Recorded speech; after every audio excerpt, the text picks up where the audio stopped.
안녕하세요 여러분. 오늘은 지난 시간에 이어서 여러가지 사각형의 성질에 대해서 살펴보도록 하겠습니다. 평행사변형 이외에도 직사각형, 마름모, 정사각형, 등변사다리꼴 이렇게 여러가지 종류들이 있잖아요. 거기에 대해서 조금 더 디테일하게 살펴볼 텐데, 성질이 어떤 게 차이가 있는지, 어떤 게 추가가 되고 어떤 게 빠졌는지, 뭐 그런 것들도 한번 잘 유심히 보면서 문제를 풀다 보면은 실력이 잘 늘을 거라 생각이 듭니다. 우선 한 번 더 개념 확인 문제는 여러분이 풀어보시면 되겠고요. 선생님하고는 후반부에 있는 개념 완성하기를 같이 보도록 하겠습니다. 자, 직사각형은 우리가 잘 알다시피 평행사변형에서 이 각 두 개를 똑같이 만들어 준 거죠. 그래서 똑같이 만들어 주니까 몇 도씩 되는 거예요? 90도씩 되는 거죠. 그래서 평행사변형이 모든 성질을 다 가지고 있고요. 직사각형 자체도 사실은 평행사변형이 맞아요. 근데 직사각형만이 가지고 있는 독특한 성질은 무엇이냐? 대각선의 길이가 똑같다는 겁니다. 이건 평행사변형에선 찾아볼 수가 없는 성질이에요. 그래서 대각선의 길이가 똑같다라고 하는 사실을 많이 사용하니까 그 부분을 염두에 두고 문제를 풀어보면 되겠습니다. 자, OBC의 둘레를 구해달라고 하는데요. 아까 말했죠? 대각선의 길이가 똑같으니까 이 BD도 10이죠. 그럼 평행사변형의 모든 성질을 가지고 있으니까 대각선이 서로를 반으로 나누잖아요. 그래서 BO가 5cm가 되고 OC도 5cm가 되는 거예요. 10을 2로 나눠서. 그 다음에 마주보고 있는 대면의 길이는 똑같으니까 AD가 8이기 때문에 BC도 8이 되겠군요. 그래서 삼각형 OBC의 둘레의 길이는 5 더하기 5 더하기 8이 돼서 18이 되는 것이랍니다. 쉽죠? 3번으로 갑시다. 자, 평사에다가 다음 조건을 추가할 때 직사각형이 되지 않는 것을 구해달라고 합니다. 자, AC랑 BD가 똑같아요. 이거는 직사각형의 성질이 맞죠? 1번은 맞다고 할 수가 있어요. A를 90도로 만들어요. 그 이웃한 거에 더한 게 180이니까 B도 뭐가 되겠어요? 90도가 되죠? 평사라고 할 수 있어요? 없어요? 직사각형이 된다 할 수 있어요? 없어요? 있죠. 자, AB랑 AD가 똑같다. 이거는 직사각형과 관련이 있나요? 이거는 마름모와 관련된 얘기죠, 여러분들. 이거는 직사각형이 되는 조건이라고 하기는 많이 어렵습니다. 5번으로 갑시다. 마름모는 평사에서 무엇을 만져준 겁니까, 여러분들? 이 변의 길이, 이웃한 변의 길이를 똑같이 만들어준 녀석이 마름모죠. 그래서 내면의 길이가 전부 다 똑같고요. 마름모가 새로 추가되는 독특한 성질은 무엇이냐? 대각선이 만나면 서로 이등분하는 건 당연하고요. 평행사변형의 성질이니까 직교한다는 겁니다. 이 사실이 중요해요. 잊지 말아주시기 바랍니다. 자, 5번 해볼까요? x랑 y의 값을 구해달라고 합니다. 우선은 AB랑 AC의 길이가 똑같잖아요. AD의 길이가 똑같잖아요. 그래서 AB랑 AD가 똑같으니까 13은 2y 빼기 3이죠. 그래서 y는 뭐가 되겠어요? 8이 되죠. 그리고 마름모도 원래는 평행사변형이기 때문에 대각선이 서로를 이등분해요. 그래서 OD의 길이는 12가 됩니다.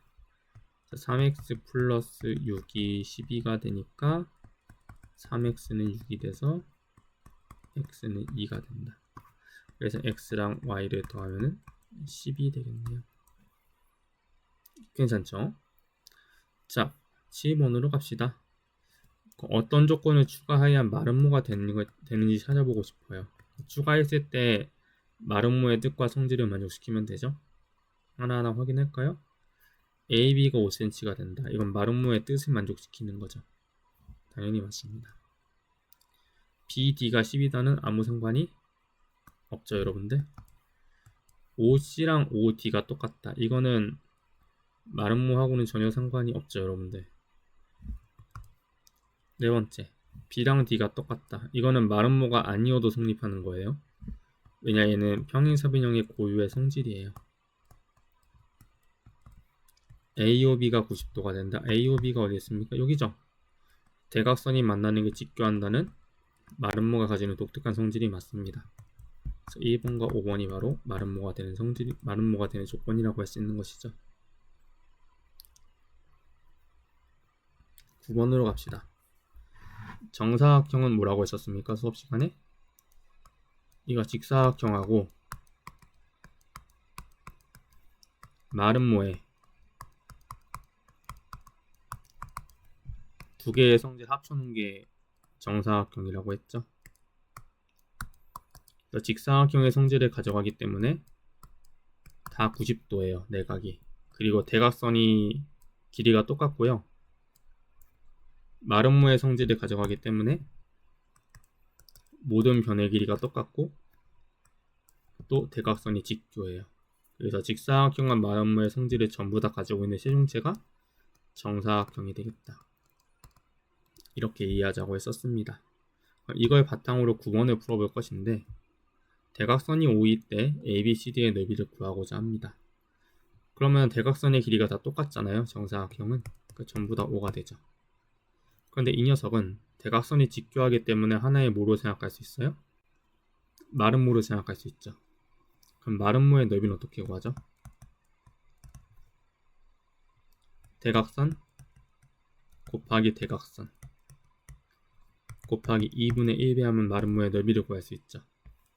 그럼 대각선이 지금 다 몇이에요? 10이죠. 그러니까 10 곱하기 10을 한 다음에 2분의 1배를 해주면은 50 제곱센티미터가 나오죠. 이게 바로 정사각형 ABCD의 넓이가 되는 겁니다.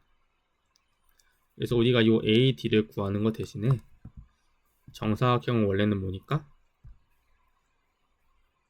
원래는 뭐라고 했어? 원래는 마름모라고 했죠. 그렇죠? 그래서 이 마름모의 넓이를 구하는 방법으로 정사각형의 넓이를 구한 겁니다. 이해되시죠? 자, 11번 봅시다. 직사각형이 정사각형이 되려면 어떤 조건에 장착을 해야 돼요? 마름모의 조건을 장착해야 됩니다. 직사각형과 마름모가 합친 게 정사각형이니까. 그래서 마름모의 성질을 있는 대로 잡아주면 되겠습니다. 자, AB가 8이 된다. 기억에. 마름모의 성질이 맞죠? 맞다고 할 수가 있어요. AOD가 90도가 된다. 대각선이 만나는데 그게 직교한다. 마름모의 성질 맞죠? 니은도 맞다고 할 수가 있어요. 그러면 BAC랑 DCA가 같다. 이거는 직사각형이면 원래 되는 겁니다. 왜냐면 이게 평행하니까 AB랑 CD가. 그쵸? 직사각형이면 그냥 되는 거니까 이걸 가지고 있다고 해서 직사각형이 정사각형이 되진 않죠.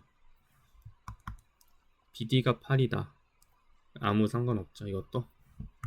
그래서 기역과 니은이 바로 거기에 맞는 조건이 되겠습니다. 아래는 마름모가 정사각형이 언제 되냐는 거죠. 마름모가 정사각형이 되려면은 직사각형의 성질을 가지고 있으면 되겠습니다. 한번 해보시면 될 것 같아요. 자, 뒷면 사다리꼴의 성질 AD의 길이를 구하고 싶대요. 내가 수선의 발을 내렸어요. 그러면 왼쪽 오른쪽에 생기는 ABE라고 한 녀석이랑 BC 여기를 뭐라고 할까? F라고 할까? F는 DCF랑 ABE는 서로 합동이죠. 왜 합동이라고 했어요? 직각을 가지고 있고 AB랑 DC가 똑같아요. 그리고 이 양 끝의 밑각이 똑같죠. 그래서 RH A 합동이 된다. 그렇기 때문에 여기가 2cm가 돼요. 얘도 2cm가 되죠? 아니죠. 이 둘이 2cm니까 둘이 더하면은 꼬였어. EC가 5고 FC가 2니까 EF는 3이 되죠. 여기 위에 있는 거랑 똑같지 않습니까? 그래서 AD의 길이도 3cm가 되겠습니다. 이해가 되시죠? 자, 다음 시간에는 여러 가지 사각형 사이의 관계에 대해서 공부해 보도록 하겠습니다. 고생하셨습니다.